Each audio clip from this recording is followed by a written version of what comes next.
안녕하십니까? 진리의 길을 걷는 사람들의 이야기, 마음의 향기입니다. 이 이야기가 당신의 마음에 잠시나마 평화의 순간을 가져다 준다면 좋아요와 구독으로 이 빛을 다른 이들과 함께 나누어 주시길 바랍니다. 당신의 모든 날이 고요한 행복으로 가득하기를 기원합니다. 엽법하다. 불교에서 이 말은 부처님의 가르침에 맞게 법도에 맞게 행동한다는 깊은 의미를 담고 있습니다. 어쩌면 이 한마디 외에는 어떤 말도 덧붙일 수 없을 것입니다. 한 큰 스님께서는 늘 말씀하셨습니다. 좋은 옷을 입는 것이 중요한 게 아니다. 낡았더라도 깨끗하고 이염 있게 입는 것이 수행자의 자세다. 철마다 새 옷을 맞추는 것이 아니라 낡은 옷이라도 정성껏 빨고 기워서 오래도록 입는 것. 그것이 바로 엽법한 삶의 시작입니다.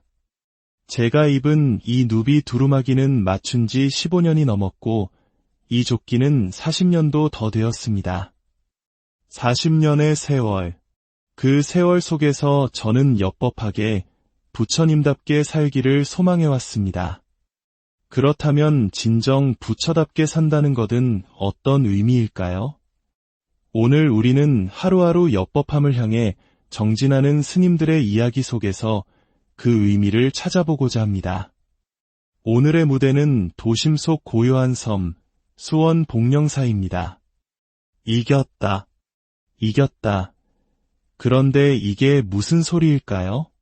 경내에 울려 퍼지는 함성. 살다 스님들이 이렇게 뛰는 모습은 처음 봅니다. 이곳은 바로 스님들의 운동회가 열리는 날입니다.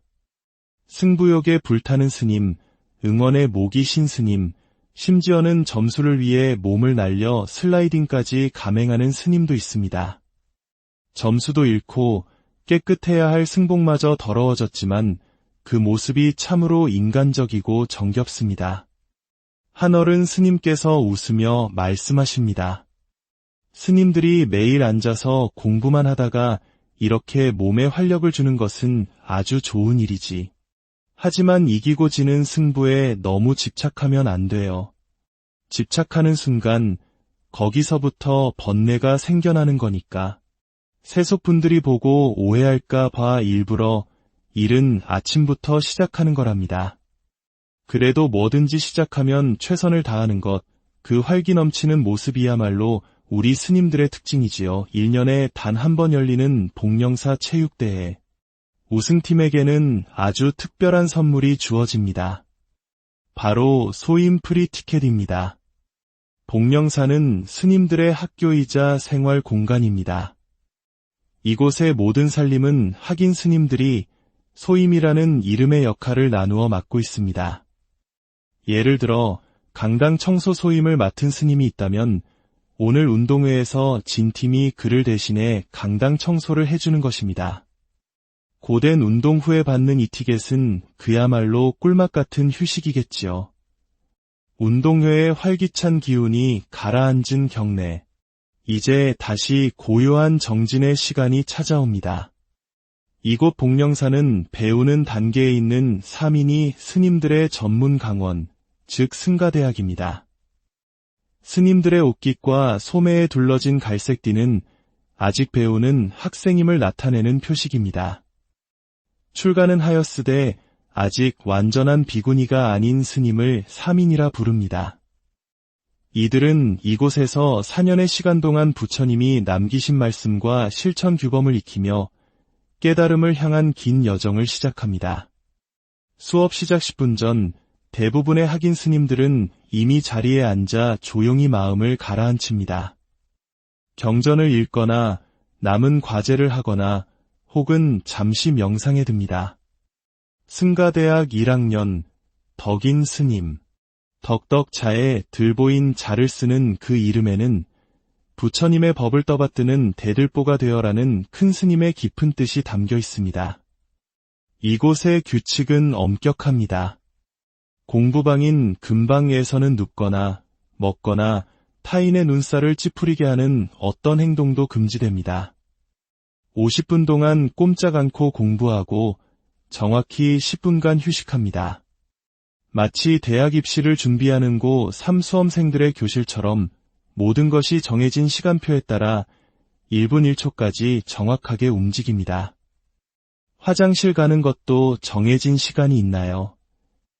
그러며 모든 생활이 시간별로 나누어져 있습니다. 물론 급한 경우에는 보고를 하고 다녀올 수 있지만 정해진 규율에 맞춰 사는 것이 원칙입니다. 처음에는 화장실이라도 자유롭게 가면 좋겠다는 생각을 했지만 사실 그런 생각을 할 겨를조차 없습니다. 그 시간에 어려운 한자 하나라도 더 찾아봐야 하니까요. 이 엄격한 규칙을 청규라고 부릅니다. 이는 누군가를 억압하기 위함이 아닙니다. 공동체 안에서 각자가 제멋대로 행동하면 서로가 불편해지기에 모두가 약속된 규칙 안에서 움직임으로써 서로를 배려하고 각자의 수행에 더 깊이 집중할 수 있도록 돕는 지혜입니다. 이곳 복령사에는 학인 스님을 포함해 50여 명의 스님들이 함께 생활하고 있습니다. 머리를 깎고 절에 들어와 수습기간인 행자 생활을 거쳐 정식으로 계를 받으면 3인이가 되고 4년간의 강원 공부를 모두 마치면 비로소 비구니가 됩니다. 마치 대학 졸업 후 각자의 진로를 찾아가듯 스님들도 승가대학을 마치면 저마다의 길을 정합니다. 처음 출가했던 절로 돌아가거나 이곳에 남아 대학원 과정을 더 공부하기도 합니다.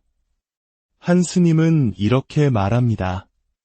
처음에는 머리만 깎으면 바로 부처가 되는 줄 알았습니다. 삭발만 하면 모든 번뇌가 사라지고 깨달음을 얻을 줄 알았죠. 하지만 금방 알게 되었습니다. 그것이 얼마나 어리석은 생각이었는지를.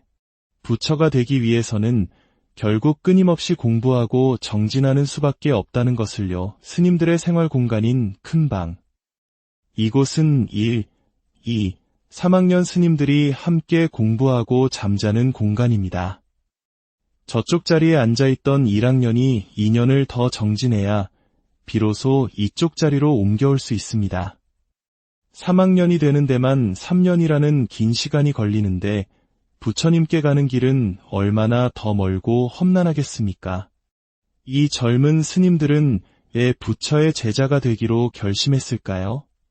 조류학자를 꿈꾸던 대학원생이었던 한 스님은 삶을 바꾸고 싶다는 열망 하나로 절에 들어왔습니다. 마음이 흔들릴까봐 가족과의 연락도 모두 끊었습니다.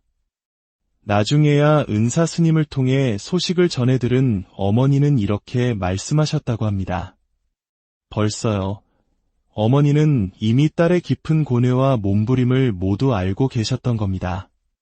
안정된 공무원 생활을 하던 또 다른 스님. 휴가를 내어 절을 순례하며 수행에 대한 갈증이 깊어졌고 결국 출가 한 달 전 가족에게 통보하듯 집을 나섰습니다. 공교롭게도 아들이 군대에서 휴가를 나오는 날이 그녀가 출가하는 날이었습니다. 아들은 엄마가 원하는 바를 꼭 성취하길 바란다. 걱정하지 말라며 오히려 어머니를 응원해 주었다고 합니다. 사랑하는 가족, 안정된 직장, 푸르른 청춘의 꿈. 이 모든 것을 내려놓고 스님들이 절박하게 찾고자 했던 것은 과연 무엇이었을까요? 그 답은 자자라는 복령사만의 독특한 의식에서 엿볼 수 있습니다. 1년에 4번 모든 대중 스님들이 모여 자신의 잘못을 스스로 고백하고 참회하는 시간입니다. 저는 배려심이 부족했고 대중을 잘 살피지 못했습니다. 저의 말과 행동으로 인해 다른 스님들의 마음에 번뇌를 일으켰다면 진심으로 참회하오니 자비로이 받아주십시오. 서로의 잘못을 지적하는 시간이 아니라 스스로를 돌아보고 대중 앞에 겸허히 자신을 낮추는 이 시간을 통해 스님들은 함께 성장합니다. 처음에는 서로 조심스러웠지만 한 철, 두 철 함께 지내며 드러나는 자신의 성격을 마주하고 다음에는 그러지 않겠다고 다짐하며 한 걸음씩 나아가는 것입니다. 세속의 삶과 출가의 삶은 동전의 양면과도 같습니다. 가족과의 애정, 경제적 이익과는 정반대의 가치를 추구하기에 그 과정에서 겪는 내면의 혼란은 상상 이상입니다. 누가 나를 괴롭히는 것도 아닌데 새로운 환경에 적응하는 것만으로도 혼자 힘겨운 시간을 보내기도 합니다. 이렇듯 있는 그대로의 나를 마주하는 것은 세상에서 가장 어려운 일 중 하나일지도 모릅니다. 어느 맑은 날, 복령사에 특별한 손님들이 찾아옵니다. 바로 스님들의 가족입니다. 복령사에는 1년에 한 번 스님의 가족들을 초대해 함께 1박 2일을 보내는 가족 템플스테이가 있습니다.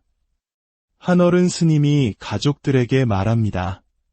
제가 출가했을 때와 지금은 시대가 많이 달라졌습니다. 저도 부모 형제가 있었지요. 출가하고 나서 한 번도 부모님을 뵌 적이 없었습니다. 어머니께 편지를 썼습니다. 어머니, 이제 저를 잊어주세요. 여러분, 잊어달라고 하면 잊어집니까? 그래서 나중에는 낳지 않은 자식이라 여겨주세요. 라고 썼습니다. 그러자 어머니에게서 답장이 왔습니다. 자식은 어미를 버릴 생각이 있는지 몰라도 이 어미는 자식을 버릴 생각이 없다. 그렇습니다. 스님 한 사람이 탄생하기까지는 뒤에서 묵묵히 기도하고 지지해주는 가족들의 희생과 사랑이 있었기에 가능한 것입니다. 오늘 이 자리는 딸을 보러 온 자리가 아닙니다. 세속의 인연을 넘어 진리의 길을 걷는 스님을 만나러 온 귀한 자리입니다. 4년 만에 어머니를 만난 정목 스님. 종종 걸음으로 달려오시는 어머니의 그 마음이 100번 이해되고도 남습니다. 말없이 출가했던 버여 스님도 어머니를 만났습니다. 한참 동안 말이 없던 어머니는 딸의 삭발한 머리를 어루만지며 한마디 하십니다. 때 벗기지 말고 그냥 깨끗하게 공부해. 이제 어머니도 딸의 손을 놓아줄 마음의 준비가 되신 모양입니다. 가족들은 스님들이 생활하는 공간을 둘러봅니다. 누구도 들어올 수 없는 신성한 수행 공간이지만 오늘 단 하루 가족들에게만 특별히 공개됩니다. 딸이 어떤 자리에서 잠을 자고 어떻게 공부하는지 직접 눈으로 보고 나서야 부모님의 마음은 비로소 놓입니다. 작은 흔적이라도 더듬으며 자식의 체취를 느껴보려는 부모님의 모습에 보는 이의 마음도 뭉클해집니다. 꿈결 같던 하루가 저물고 가족들이 떠난 빈자리에는 다시 고요한 정진의 시간이 흐릅니다. 어느 겨울밤, 법당에 모인 스님들이 1년간의 공부를 마무리하며 부처님께 천배를 올립니다. 한 번, 또 한 번 몸을 낮추어 절을 올리며 스님들은 스스로에게 묻습니다. 지난 한 해를 어떻게 보냈는가? 나는 어떤 공부를 하였는가? 나는 누구를 위해 기도하는가? 한 스님은 말합니다. 수행자는 넓고 당당해야 한다는 주지 스님의 말씀을 늘 되새깁니다.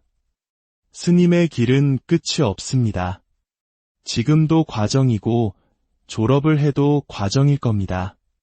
최종 목표인 깨달음을 얻어 모든 중생을 구제하겠다는 서원, 그 마음 하나로 계속 나아갈 뿐입니다. 또 다른 스님은 말합니다. 가끔은 이곳을 탈출하고 싶을 때도 많습니다. 하지만 이 생활을 계속하다 보면 아주 조금씩 나아지는 제 자신을 발견하게 됩니다. 그 작은 기쁨 하나로 계속 나아가는 것 같습니다. 내가 출가할 때 어떤 마음으로 여기에 왔는지, 무엇을 위해 왔는지 하루에도 몇 번씩 스스로에게 질문합니다. 세상에는 배가 고픈 사람보다 마음이 고픈 사람들이 너무나 많다는 것을 느낍니다. 제가 더 열심히 공부해서 그분들의 허기진 마음에 따뜻한 양식이 되어드리고 싶습니다. 우리는 부처를 직접 만난 적이 없습니다. 하지만 그의 길을 따르는 제자들의 모습에서, 그들의 삶 속에서 우리는 부처의 맑고 향기로운 향기를 느낍니다. 여름의 나무처럼 무성하게 자라고 가을의 열매처럼 단단히 연근 뒤 세상에 맑고 향기로운 가르침을 전하는 큰 스님으로 다시 만나 뵙게 되기를. 안녕하십니까? 진리의 길을 걷는 사람들의 이야기, 마음의 향기입니다. 이 이야기가 당신의 마음에 잠시나마 평화의 순간을 가져다 준다면 좋아요와 구독으로 이 빛을 다른 이들과 함께 나누어 주시길 바랍니다. 당신의 모든 날이 고요한 행복으로 가득하기를 기원합니다. 엽법하다. 불교에서 이 말은 부처님의 가르침에 맞게 법도에 맞게 행동한다는 깊은 의미를 담고 있습니다. 어쩌면 이 한마디 외에는 어떤 말도 덧붙일 수 없을 것입니다. 한 큰 스님께서는 늘 말씀하셨습니다. 좋은 옷을 입는 것이 중요한 게 아니다. 낡았더라도 깨끗하고 이염 있게 입는 것이 수행자의 자세다. 철마다 새 옷을 맞추는 것이 아니라 낡은 옷이라도 정성껏 빨고 기워서 오래도록 입는 것. 그것이 바로 엽법한 삶의 시작입니다. 제가 입은 이 누비 두루마기는 맞춘 지 15년이 넘었고 이 조끼는 40년도 더 되었습니다. 40년의 세월. 그 세월 속에서 저는 엽법하게 부처님답게 살기를 소망해왔습니다. 그렇다면 진정 부처답게 산다는 것은 어떤 의미일까요? 오늘 우리는 하루하루 엽법함을 향해 정진하는 스님들의 이야기 속에서 그 의미를 찾아보고자 합니다. 오늘의 무대는 도심 속 고요한 섬, 수원 복령사입니다. 이겼다. 이겼다. 그런데 이게 무슨 소리일까요? 경내에 울려 퍼지는 함성. 살다 살다 스님들이 이렇게 뛰는 모습은 처음 봅니다. 이곳은 바로 스님들의 운동회가 열리는 날입니다. 승부욕에 불타는 스님, 응원에 목이 신 스님, 심지어는 점수를 위해 몸을 날려 슬라이딩까지 감행하는 스님도 있습니다. 점수도 잃고 깨끗해야 할 승복마저 더러워졌지만 그 모습이 참으로 인간적이고 정겹습니다. 한어른 스님께서 웃으며 말씀하십니다. 스님들이 매일 앉아서 공부만 하다가 이렇게 몸에 활력을 주는 것은 아주 좋은 일이지. 하지만 이기고 지는 승부에 너무 집착하면 안 돼요.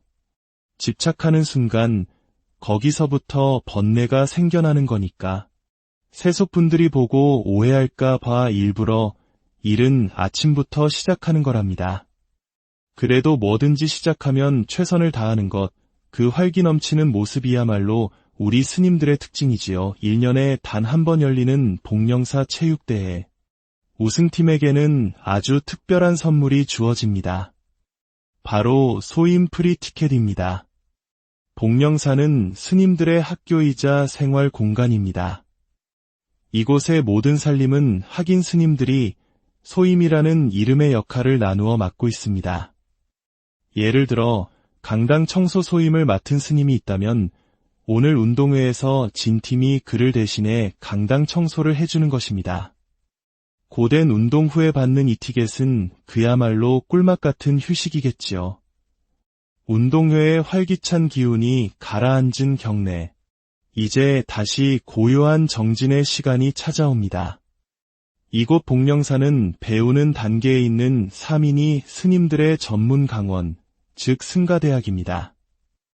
스님들의 옷깃과 소매에 둘러진 갈색띠는 아직 배우는 학생임을 나타내는 표식입니다. 출가는 하였으되 아직 완전한 비구니가 아닌 스님을 사민이라 부릅니다. 이들은 이곳에서 4년의 시간 동안 부처님이 남기신 말씀과 실천 규범을 익히며 깨달음을 향한 긴 여정을 시작합니다. 수업 시작 10분 전 대부분의 학인 스님들은 이미 자리에 앉아 조용히 마음을 가라앉힙니다. 경전을 읽거나 남은 과제를 하거나 혹은 잠시 명상에 듭니다. 승가대학 1학년 덕인 스님. 덕덕자에 들보인 자를 쓰는 그 이름에는 부처님의 법을 떠받드는 대들보가 되어라는 큰 스님의 깊은 뜻이 담겨 있습니다. 이곳의 규칙은 엄격합니다. 공부방인 금방에서는 눕거나 먹거나 타인의 눈살을 찌푸리게 하는 어떤 행동도 금지됩니다. 50분 동안 꼼짝 않고 공부하고 정확히 10분간 휴식합니다. 마치 대학 입시를 준비하는 고 삼수험생들의 교실처럼 모든 것이 정해진 시간표에 따라 1분 1초까지 정확하게 움직입니다. 화장실 가는 것도 정해진 시간이 있나요?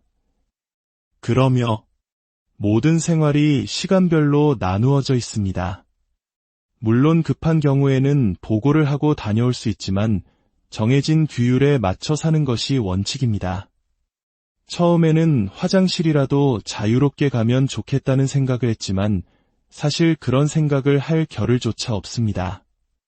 그 시간에 어려운 한자 하나라도 더 찾아봐야 하니까요. 이 엄격한 규칙을 청규라고 부릅니다. 이는 누군가를 억압하기 위함이 아닙니다.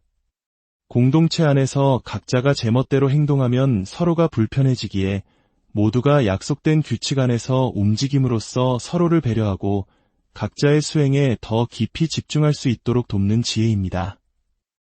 이곳 복령사에는 학인 스님을 포함해 50여 명의 스님들이 함께 생활하고 있습니다. 머리를 깎고 절에 들어와 수습기간인 행자 생활을 거쳐 정식으로 계를 받으면 3인이가 되고 4년간의 강원 공부를 모두 마치면 비로소 비구니가 됩니다. 마치 대학 졸업 후 각자의 진로를 찾아가듯 스님들도 승가대학을 마치면 저마다의 길을 정합니다. 처음 출가했던 절로 돌아가거나 이곳에 남아 대학원 과정을 더 공부하기도 합니다. 한 스님은 이렇게 말합니다. 처음에는 머리만 깎으면 바로 부처가 되는 줄 알았습니다. 삭발만 하면 모든 번뇌가 사라지고 깨달음을 얻을 줄 알았죠. 하지만 금방 알게 되었습니다. 그것이 얼마나 어리석은 생각이었는지를. 부처가 되기 위해서는 결국 끊임없이 공부하고 정진하는 수밖에 없다는 것을요. 스님들의 생활 공간인 큰방. 이곳은 1, 2, 3학년 스님들이 함께 공부하고 잠자는 공간입니다. 저쪽 자리에 앉아있던 1학년이 2년을 더 정진해야 비로소 이쪽 자리로 옮겨올 수 있습니다.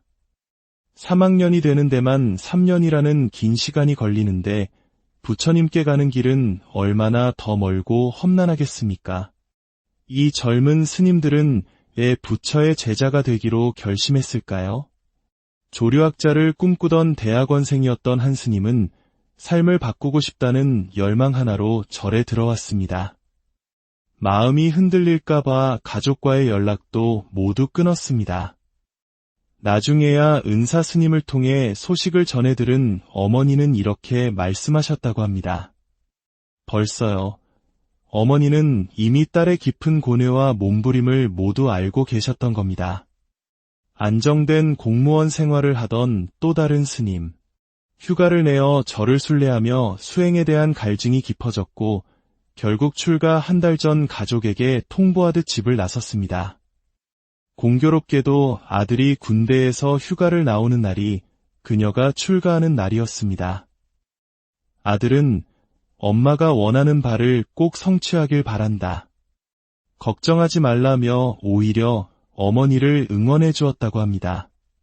사랑하는 가족, 안정된 직장, 푸르른 청춘의 꿈. 이 모든 것을 내려놓고 스님들이 절박하게 찾고자 했던 것은 과연 무엇이었을까요? 그 답은 자자라는 복령사만의 독특한 의식에서 엿볼 수 있습니다. 1년에 4번 모든 대중 스님들이 모여 자신의 잘못을 스스로 고백하고 참회하는 시간입니다. 저는 배려심이 부족했고 대중을 잘 살피지 못했습니다. 저의 말과 행동으로 인해 다른 스님들의 마음의 번뇌를 일으켰다면 진심으로 참회하오니 자비로이 받아주십시오. 서로의 잘못을 지적하는 시간이 아니라 스스로를 돌아보고 대중 앞에 겸허히 자신을 낮추는 이 시간을 통해 스님들은 함께 성장합니다. 처음에는 서로 조심스러웠지만 한 철, 두 철 함께 지내며 드러나는 자신의 성격을 마주하고 다음에는 그러지 않겠다고 다짐하며 한 걸음씩 나아가는 것입니다. 세속의 삶과 출가의 삶은 동전의 양면과도 같습니다. 가족과의 애정, 경제적 이익과는 정반대의 가치를 추구하기에 그 과정에서 겪는 내면의 혼란은 상상 이상입니다. 누가 나를 괴롭히는 것도 아닌데 새로운 환경에 적응하는 것만으로도 혼자 힘겨운 시간을 보내기도 합니다. 이렇듯 있는 그대로의 나를 마주하는 것은 세상에서 가장 어려운 일 중 하나일지도 모릅니다. 어느 맑은 날, 복령사에 특별한 손님들이 찾아옵니다. 바로 스님들의 가족입니다. 복령사에는 1년에 한 번 스님의 가족들을 초대해 함께 1박 2일을 보내는 가족 템플스테이가 있습니다. 한어른 스님이 가족들에게 말합니다. 제가 출가했을 때와 지금은 시대가 많이 달라졌습니다. 저도 부모 형제가 있었지요. 출가하고 나서 한 번도 부모님을 뵌 적이 없었습니다. 어머니께 편지를 썼습니다. 어머니, 이제 저를 잊어주세요. 여러분, 잊어달라고 하면 잊어집니까?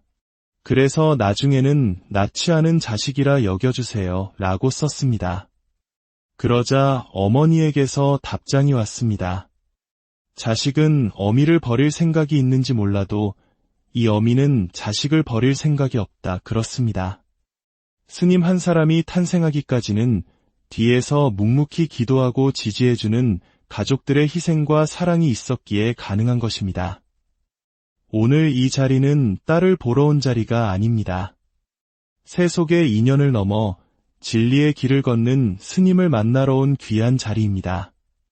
4년 만에 어머니를 만난 정목 스님. 종종 걸음으로 달려오시는 어머니의 그 마음이 100번 이해되고도 남습니다. 말없이 출가했던 버여 스님도 어머니를 만났습니다. 한참 동안 말이 없던 어머니는 딸의 삭발한 머리를 어루만지며 한마디 하십니다. 때 벗기지 말고 그냥 깨끗하게 공부해. 이제 어머니도 딸의 손을 놓아줄 마음의 준비가 되신 모양입니다.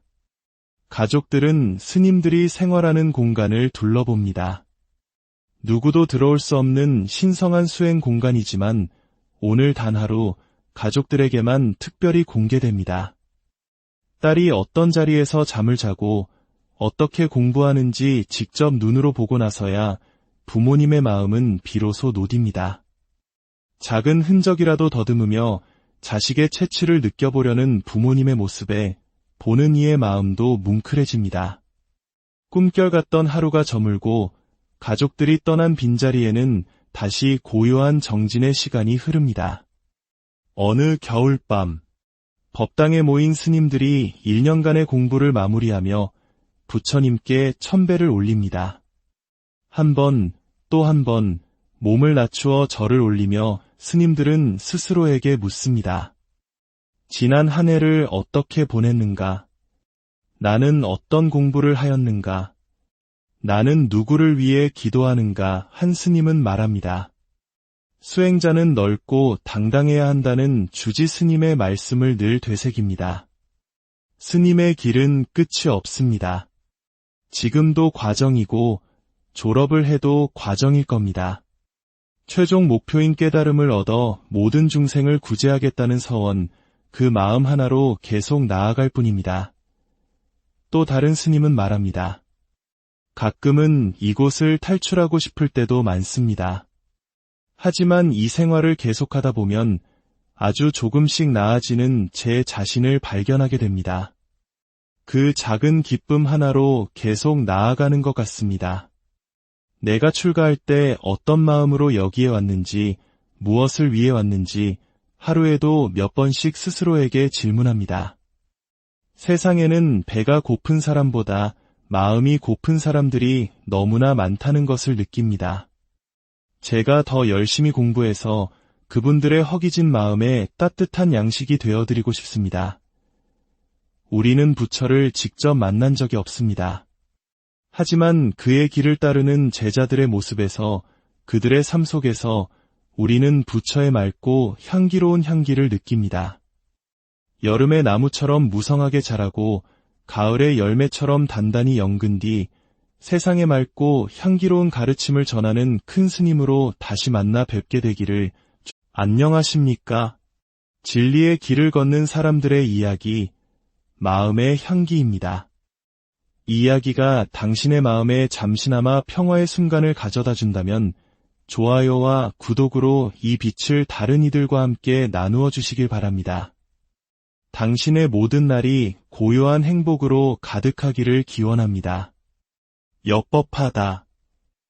불교에서 이 말은 부처님의 가르침에 맞게 법도에 맞게 행동한다는 깊은 의미를 담고 있습니다. 어쩌면 이 한마디 외에는 어떤 말도 덧붙일 수 없을 것입니다. 한 큰 스님께서는 늘 말씀하셨습니다. 좋은 옷을 입는 것이 중요한 게 아니다. 낡았더라도 깨끗하고 이염 있게 입는 것이 수행자의 자세다. 철마다 새 옷을 맞추는 것이 아니라 낡은 옷이라도 정성껏 빨고 기워서 오래도록 입는 것. 그것이 바로 엽법한 삶의 시작입니다. 제가 입은 이 누비 두루마기는 맞춘 지 15년이 넘었고 이 조끼는 40년도 더 되었습니다. 40년의 세월. 그 세월 속에서 저는 엽법하게 부처님답게 살기를 소망해왔습니다. 그렇다면 진정 부처답게 산다는 것은 어떤 의미일까요? 오늘 우리는 하루하루 엽법함을 향해 정진하는 스님들의 이야기 속에서 그 의미를 찾아보고자 합니다. 오늘의 무대는 도심 속 고요한 섬, 수원 복령사입니다. 이겼다. 이겼다. 그런데 이게 무슨 소리일까요? 경내에 울려 퍼지는 함성. 살다 살다 스님들이 이렇게 뛰는 모습은 처음 봅니다. 이곳은 바로 스님들의 운동회가 열리는 날입니다. 승부욕에 불타는 스님, 응원에 목이 신 스님, 심지어는 점수를 위해 몸을 날려 슬라이딩까지 감행하는 스님도 있습니다. 점수도 잃고 깨끗해야 할 승복마저 더러워졌지만 그 모습이 참으로 인간적이고 정겹습니다. 한 어른 스님께서 웃으며 말씀하십니다. 스님들이 매일 앉아서 공부만 하다가 이렇게 몸에 활력을 주는 것은 아주 좋은 일이지. 하지만 이기고 지는 승부에 너무 집착하면 안 돼요. 집착하는 순간 거기서부터 번뇌가 생겨나는 거니까. 세속분들이 보고 오해할까 봐 일부러 일은 아침부터 시작하는 거랍니다. 그래도 뭐든지 시작하면 최선을 다하는 것, 그 활기 넘치는 모습이야말로 우리 스님들의 특징이지요. 1년에 단 한 번 열리는 복령사 체육대회. 우승팀에게는 아주 특별한 선물이 주어집니다. 바로 소임 프리티켓입니다. 복령사는 스님들의 학교이자 생활 공간입니다. 이곳의 모든 살림은 학인 스님들이 소임이라는 이름의 역할을 나누어 맡고 있습니다. 예를 들어 강당 청소 소임을 맡은 스님이 있다면 오늘 운동회에서 진 팀이 그를 대신해 강당 청소를 해주는 것입니다. 고된 운동 후에 받는 이 티켓은 그야말로 꿀맛 같은 휴식이겠지요. 운동회의 활기찬 기운이 가라앉은 경내. 이제 다시 고요한 정진의 시간이 찾아옵니다. 이곳 복령사는 배우는 단계에 있는 사민이 스님들의 전문 강원, 즉 승가대학입니다. 스님들의 옷깃과 소매에 둘러진 갈색띠는 아직 배우는 학생임을 나타내는 표식입니다. 출가는 하였으되 아직 완전한 비구니가 아닌 스님을 사민이라 부릅니다. 이들은 이곳에서 4년의 시간 동안 부처님이 남기신 말씀과 실천 규범을 익히며 깨달음을 향한 긴 여정을 시작합니다. 수업 시작 10분 전 대부분의 학인 스님들은 이미 자리에 앉아 조용히 마음을 가라앉힙니다. 경전을 읽거나 남은 과제를 하거나 혹은 잠시 명상에 듭니다. 승가대학 1학년 덕인 스님. 덕덕자에 들보인 자를 쓰는 그 이름에는 부처님의 법을 떠받드는 대들보가 되어라는 큰 스님의 깊은 뜻이 담겨 있습니다. 이곳의 규칙은 엄격합니다. 공부방인 금방에서는 눕거나 먹거나 타인의 눈살을 찌푸리게 하는 어떤 행동도 금지됩니다. 50분 동안 꼼짝 않고 공부하고 정확히 10분간 휴식합니다. 마치 대학 입시를 준비하는 고 3수험생들의 교실처럼 모든 것이 정해진 시간표에 따라 1분 1초까지 정확하게 움직입니다. 화장실 가는 것도 정해진 시간이 있나요? 그러며 모든 생활이 시간별로 나누어져 있습니다. 물론 급한 경우에는 보고를 하고 다녀올 수 있지만 정해진 규율에 맞춰 사는 것이 원칙입니다. 처음에는 화장실이라도 자유롭게 가면 좋겠다는 생각을 했지만 사실 그런 생각을 할 겨를조차 없습니다. 그 시간에 어려운 한자 하나라도 더 찾아봐야 하니까요. 이 엄격한 규칙을 청규라고 부릅니다. 이는 누군가를 억압하기 위함이 아닙니다. 공동체 안에서 각자가 제멋대로 행동하면 서로가 불편해지기에 모두가 약속된 규칙 안에서 움직임으로써 서로를 배려하고 각자의 수행에 더 깊이 집중할 수 있도록 돕는 지혜입니다. 이곳 복령사에는 학인 스님을 포함해 50여 명의 스님들이 함께 생활하고 있습니다. 머리를 깎고 절에 들어와 수습기간인 행자 생활을 거쳐 정식으로 계를 받으면 3인이가 되고 4년간의 강원 공부를 모두 마치면 비로소 비구니가 됩니다. 마치 대학 졸업 후 각자의 진로를 찾아가듯 스님들도 승가대학을 마치면 저마다의 길을 정합니다. 처음 출가했던 절로 돌아가거나 이곳에 남아 대학원 과정을 더 공부하기도 합니다. 한 스님은 이렇게 말합니다. 처음에는 머리만 깎으면 바로 부처가 되는 줄 알았습니다. 삭발만 하면 모든 번뇌가 사라지고 깨달음을 얻을 줄 알았죠. 하지만 금방 알게 되었습니다. 그것이 얼마나 어리석은 생각이었는지를.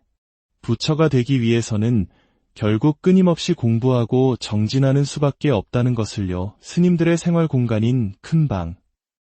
이곳은 1, 2, 3학년 스님들이 함께 공부하고 잠자는 공간입니다. 저쪽 자리에 앉아있던 1학년이 2년을 더 정진해야 비로소 이쪽 자리로 옮겨올 수 있습니다. 3학년이 되는 데만 3년이라는 긴 시간이 걸리는데 부처님께 가는 길은 얼마나 더 멀고 험난하겠습니까? 이 젊은 스님들은 왜 부처의 제자가 되기로 결심했을까요? 조류학자를 꿈꾸던 대학원생이었던 한 스님은 삶을 바꾸고 싶다는 열망 하나로 절에 들어왔습니다. 마음이 흔들릴까봐 가족과의 연락도 모두 끊었습니다. 나중에야 은사 스님을 통해 소식을 전해 들은 어머니는 이렇게 말씀하셨다고 합니다. 벌써요. 어머니는 이미 딸의 깊은 고뇌와 몸부림을 모두 알고 계셨던 겁니다. 안정된 공무원 생활을 하던 또 다른 스님. 휴가를 내어 절을 순례하며 수행에 대한 갈증이 깊어졌고 결국 출가 한 달 전 가족에게 통보하듯 집을 나섰습니다. 공교롭게도 아들이 군대에서 휴가를 나오는 날이 그녀가 출가하는 날이었습니다. 아들은 엄마가 원하는 바를 꼭 성취하길 바란다. 걱정하지 말라며 오히려 어머니를 응원해 주었다고 합니다. 사랑하는 가족, 안정된 직장, 푸르른 청춘의 꿈. 이 모든 것을 내려놓고 스님들이 절박하게 찾고자 했던 것은 과연 무엇이었을까요? 그 답은 자자라는 복령사만의 독특한 의식에서 엿볼 수 있습니다. 1년에 4번 모든 대중 스님들이 모여 자신의 잘못을 스스로 고백하고 참회하는 시간입니다. 저는 배려심이 부족했고 대중을 잘 살피지 못했습니다. 저의 말과 행동으로 인해 다른 스님들의 마음에 번뇌를 일으켰다면 진심으로 참회하오니 자비로이 받아주십시오. 서로의 잘못을 지적하는 시간이 아니라 스스로를 돌아보고 대중 앞에 겸허히 자신을 낮추는 이 시간을 통해 스님들은 함께 성장합니다. 처음에는 서로 조심스러웠지만 한 철, 두 철 함께 지내며 드러나는 자신의 성격을 마주하고 다음에는 그러지 않겠다고 다짐하며 한 걸음씩 나아가는 것입니다. 세속의 삶과 출가의 삶은 동전의 양면과도 같습니다. 가족과의 애정, 경제적 이익과는 정반대의 가치를 추구하기에 그 과정에서 겪는 내면의 혼란은 상상 이상입니다. 누가 나를 괴롭히는 것도 아닌데 새로운 환경에 적응하는 것만으로도 혼자 힘겨운 시간을 보내기도 합니다. 이렇듯 있는 그대로의 나를 마주하는 것은 세상에서 가장 어려운 일 중 하나일지도 모릅니다. 어느 맑은 날, 복령사에 특별한 손님들이 찾아옵니다. 바로 스님들의 가족입니다. 복령사에는 1년에 한 번 스님의 가족들을 초대해 함께 1박 2일을 보내는 가족 템플스테이가 있습니다. 한어른 스님이 가족들에게 말합니다. 제가 출가했을 때와 지금은 시대가 많이 달라졌습니다. 저도 부모 형제가 있었지요. 출가하고 나서 한 번도 부모님을 뵌 적이 없었습니다. 어머니께 편지를 썼습니다. 어머니, 이제 저를 잊어주세요. 여러분, 잊어달라고 하면 잊어집니까? 그래서 나중에는 낳지 않은 자식이라 여겨주세요. 라고 썼습니다. 그러자 어머니에게서 답장이 왔습니다. 자식은 어미를 버릴 생각이 있는지 몰라도 이 어미는 자식을 버릴 생각이 없다. 그렇습니다. 스님 한 사람이 탄생하기까지는 뒤에서 묵묵히 기도하고 지지해주는 가족들의 희생과 사랑이 있었기에 가능한 것입니다. 오늘 이 자리는 딸을 보러 온 자리가 아닙니다. 세속의 인연을 넘어 진리의 길을 걷는 스님을 만나러 온 귀한 자리입니다. 4년 만에 어머니를 만난 정목 스님. 종종 걸음으로 달려오시는 어머니의 그 마음이 100번 이해되고도 남습니다. 말없이 출가했던 버여 스님도 어머니를 만났습니다. 한참 동안 말이 없던 어머니는 딸의 삭발한 머리를 어루만지며 한마디 하십니다. 때 벗기지 말고 그냥 깨끗하게 공부해. 이제 어머니도 딸의 손을 놓아줄 마음의 준비가 되신 모양입니다. 가족들은 스님들이 생활하는 공간을 둘러봅니다. 누구도 들어올 수 없는 신성한 수행 공간이지만 오늘 단 하루 가족들에게만 특별히 공개됩니다. 딸이 어떤 자리에서 잠을 자고 어떻게 공부하는지 직접 눈으로 보고 나서야 부모님의 마음은 비로소 놓입니다. 작은 흔적이라도 더듬으며 자식의 채취를 느껴보려는 부모님의 모습에 보는 이의 마음도 뭉클해집니다. 꿈결 같던 하루가 저물고 가족들이 떠난 빈자리에는 다시 고요한 정진의 시간이 흐릅니다. 어느 겨울밤, 법당에 모인 스님들이 1년간의 공부를 마무리하며 부처님께 천배를 올립니다. 한 번, 또 한 번 몸을 낮추어 절을 올리며 스님들은 스스로에게 묻습니다. 지난 한 해를 어떻게 보냈는가? 나는 어떤 공부를 하였는가? 나는 누구를 위해 기도하는가? 한 스님은 말합니다. 수행자는 넓고 당당해야 한다는 주지 스님의 말씀을 늘 되새깁니다. 스님의 길은 끝이 없습니다. 지금도 과정이고 졸업을 해도 과정일 겁니다. 최종 목표인 깨달음을 얻어 모든 중생을 구제하겠다는 서원, 그 마음 하나로 계속 나아갈 뿐입니다. 또 다른 스님은 말합니다. 가끔은 이곳을 탈출하고 싶을 때도 많습니다. 하지만 이 생활을 계속하다 보면 아주 조금씩 나아지는 제 자신을 발견하게 됩니다. 그 작은 기쁨 하나로 계속 나아가는 것 같습니다. 내가 출가할 때 어떤 마음으로 여기에 왔는지, 무엇을 위해 왔는지 하루에도 몇 번씩 스스로에게 질문합니다. 세상에는 배가 고픈 사람보다 마음이 고픈 사람들이 너무나 많다는 것을 느낍니다. 제가 더 열심히 공부해서 그분들의 허기진 마음에 따뜻한 양식이 되어드리고 싶습니다. 우리는 부처를 직접 만난 적이 없습니다. 하지만 그의 길을 따르는 제자들의 모습에서, 그들의 삶 속에서 우리는 부처의 맑고 향기로운 향기를 느낍니다. 여름의 나무처럼 무성하게 자라고 가을의 열매처럼 단단히 연근 뒤 세상에 맑고 향기로운 가르침을 전하는 큰 스님으로 다시 만나 뵙게 되기를. 안녕하십니까? 진리의 길을 걷는 사람들의 이야기, 마음의 향기입니다. 이 이야기가 당신의 마음에 잠시나마 평화의 순간을 가져다 준다면 좋아요와 구독으로 이 빛을 다른 이들과 함께 나누어 주시길 바랍니다. 당신의 모든 날이 고요한 행복으로 가득하기를 기원합니다. 엽법하다.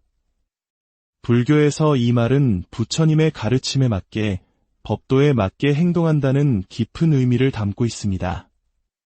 어쩌면 이 한마디 외에는 어떤 말도 덧붙일 수 없을 것입니다. 한 큰 스님께서는 늘 말씀하셨습니다. 좋은 옷을 입는 것이 중요한 게 아니다. 낡았더라도 깨끗하고 이염 있게 입는 것이 수행자의 자세다. 철마다 새 옷을 맞추는 것이 아니라 낡은 옷이라도 정성껏 빨고 기워서 오래도록 입는 것. 그것이 바로 엽법한 삶의 시작입니다. 제가 입은 이 누비 두루마기는 맞춘 지 15년이 넘었고 이 조끼는 40년도 더 되었습니다. 40년의 세월. 그 세월 속에서 저는 엽법하게 부처님답게 살기를 소망해왔습니다. 그렇다면 진정 부처답게 산다는 것은 어떤 의미일까요?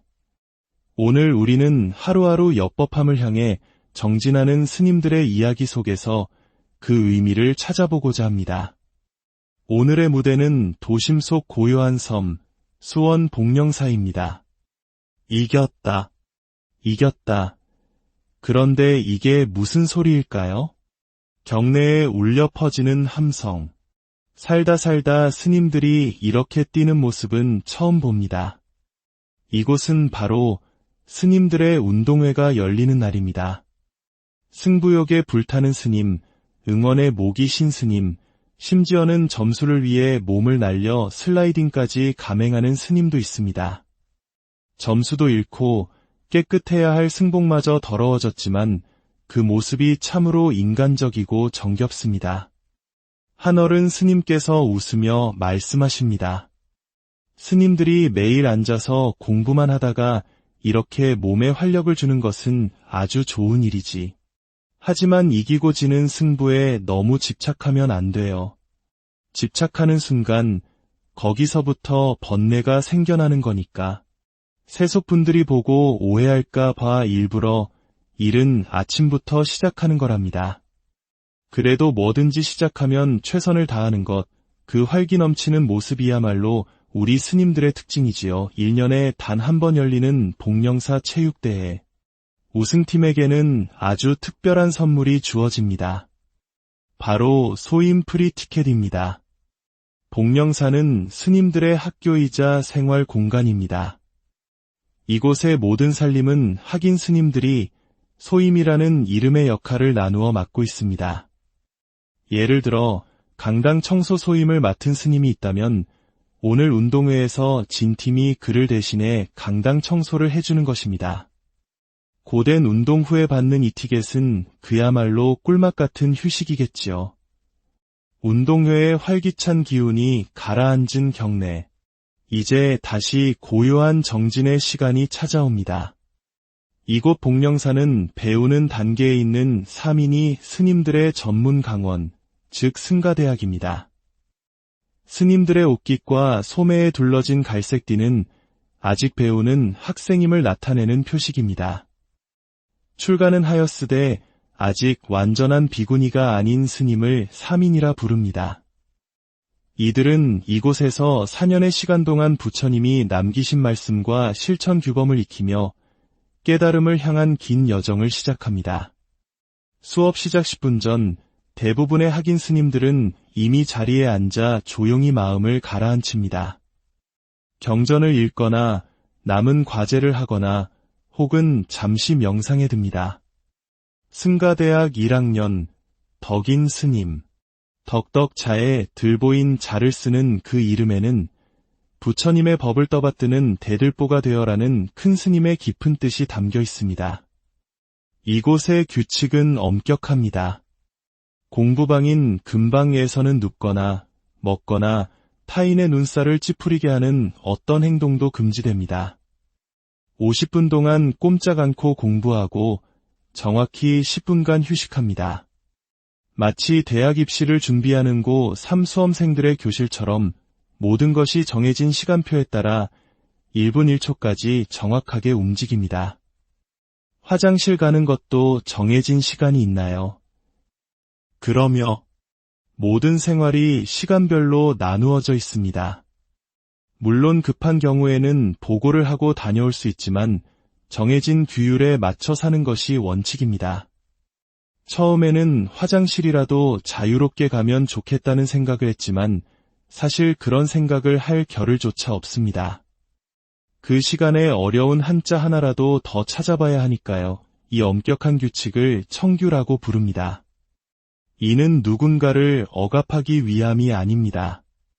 공동체 안에서 각자가 제멋대로 행동하면 서로가 불편해지기에 모두가 약속된 규칙 안에서 움직임으로써 서로를 배려하고 각자의 수행에 더 깊이 집중할 수 있도록 돕는 지혜입니다. 이곳 복령사에는 학인 스님을 포함해 50여 명의 스님들이 함께 생활하고 있습니다. 머리를 깎고 절에 들어와 수습기간인 행자 생활을 거쳐 정식으로 계를 받으면 3인이가 되고 4년간의 강원 공부를 모두 마치면 비로소 비구니가 됩니다.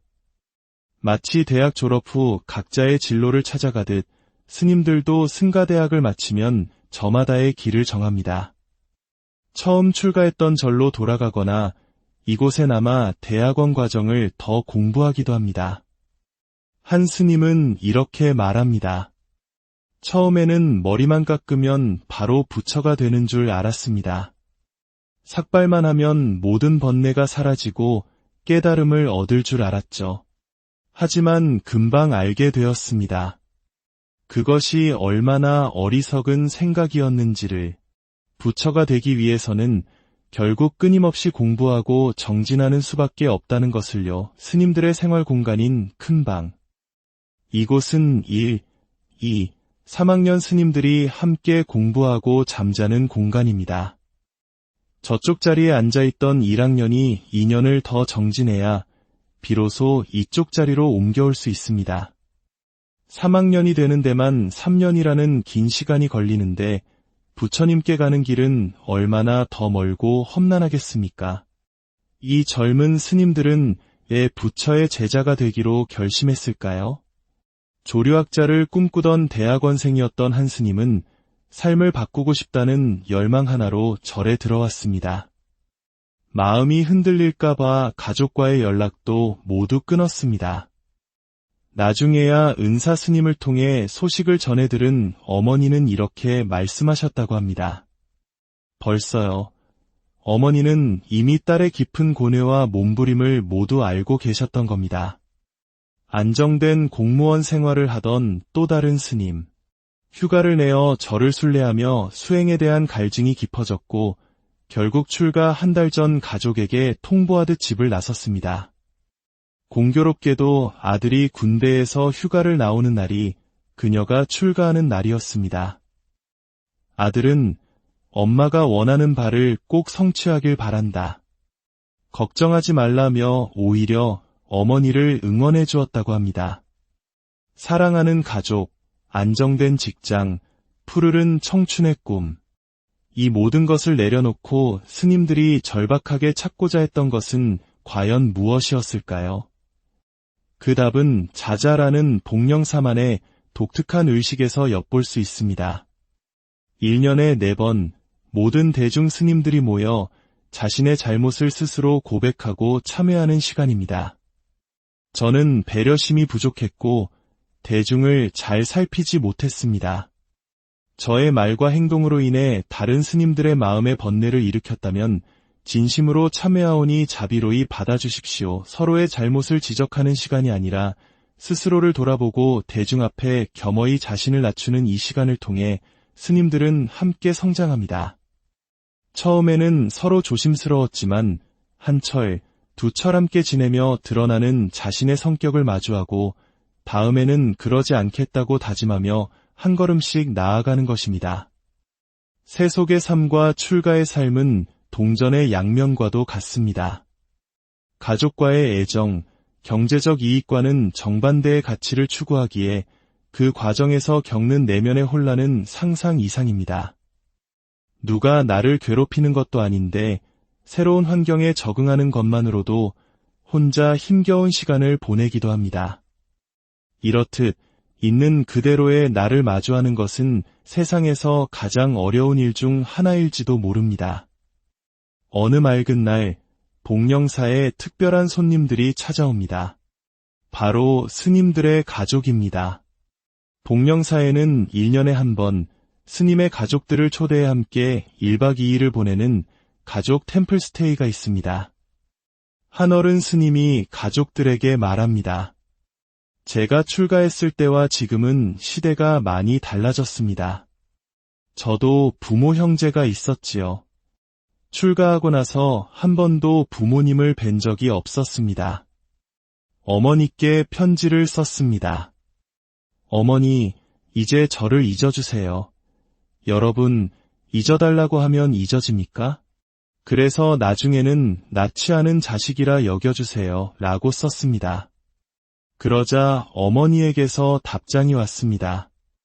자식은 어미를 버릴 생각이 있는지 몰라도 이 어미는 자식을 버릴 생각이 없다. 그렇습니다. 스님 한 사람이 탄생하기까지는 뒤에서 묵묵히 기도하고 지지해주는 가족들의 희생과 사랑이 있었기에 가능한 것입니다. 오늘 이 자리는 딸을 보러 온 자리가 아닙니다. 세속의 인연을 넘어 진리의 길을 걷는 스님을 만나러 온 귀한 자리입니다. 4년 만에 어머니를 만난 정목 스님. 종종 걸음으로 달려오시는 어머니의 그 마음이 100번 이해되고도 남습니다. 말없이 출가했던 버여 스님도 어머니를 만났습니다. 한참 동안 말이 없던 어머니는 딸의 삭발한 머리를 어루만지며 한마디 하십니다. 때 벗기지 말고 그냥 깨끗하게 공부해. 이제 어머니도 딸의 손을 놓아줄 마음의 준비가 되신 모양입니다. 가족들은 스님들이 생활하는 공간을 둘러봅니다. 누구도 들어올 수 없는 신성한 수행 공간이지만 오늘 단 하루 가족들에게만 특별히 공개됩니다. 딸이 어떤 자리에서 잠을 자고 어떻게 공부하는지 직접 눈으로 보고 나서야 부모님의 마음은 비로소 놓입니다. 작은 흔적이라도 더듬으며 자식의 채취를 느껴보려는 부모님의 모습에 보는 이의 마음도 뭉클해집니다. 꿈결 같던 하루가 저물고 가족들이 떠난 빈자리에는 다시 고요한 정진의 시간이 흐릅니다.